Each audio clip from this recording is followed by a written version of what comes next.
Hi everyone! Welcome back to our channel.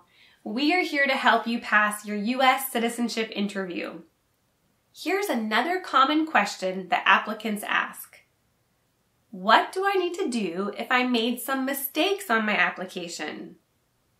Well, whether you apply online or by mail, it is important to review your application carefully before submission.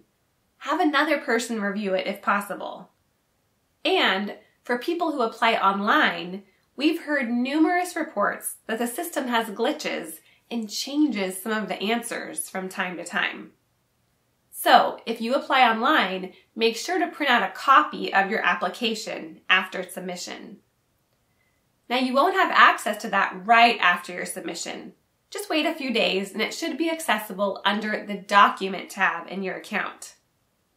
If you have any errors on your application, don't panic. Here's what you need to do. First, review your application and write down all of the mistakes. Gather supporting documents to support any changes. For example, let's say you entered the return date of a trip incorrectly on the form. Track down the plane ticket for that trip. And finally, bring the supporting documents on the date of your interview and let the officer know that you made some changes on the application and would like to update some of the answers. If the officer asks for any proof, you will have the documents ready. Remember, one of the purposes of the interview is to make sure your application is accurate and up to date.